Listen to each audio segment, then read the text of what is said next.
La bûche, ou l'histoire d'un morceau de bois devenu la pâtisserie phare de Noël. Depuis 2500 ans, il était d'usage de décorer une souche de bois à l'aide de feuillages et de rubans avant de la faire brûler le plus longtemps possible. Le remplacement des grandes cheminées par le chauffage moderne au 19e siècle a bousculé cette tradition, célébrant historiquement le solstice d'hiver. On fait désormais brûler une petite rondelle de bois en remplacement de la bûche, mais à ce stade de l'histoire, on ne sait toujours pas comment est née la pâtisserie.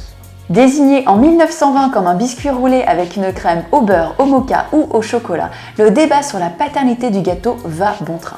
Née à Paris, Lyon ou Poitou-Charentes, Nadine Crétin, historienne des fêtes, met fin à ce suspense haletant en révélant un élément clé de l'histoire.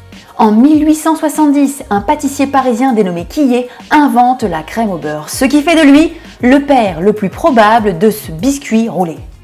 La bûche telle que nous la connaissons aujourd'hui fait son apparition après la Seconde Guerre mondiale. À Guignette, Nieul, Coigneux ou 13 desserts, les spécialités régionales résistent face à la mode parisienne.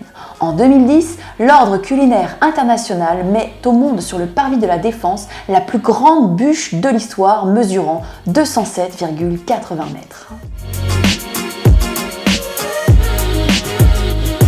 Si vous n'avez pas de cheminée et que vous n'aimez pas la bûche, vous pouvez quand même regarder le film de Daniel Thompson avec toutes les actrices et les acteurs français qu'on aime. Sabine Azéma, Emmanuel Béard, Charlotte Gainsbourg, Françoise Fabian, Jean-Pierre Daroussin, Christopher Thompson et Claude Rich.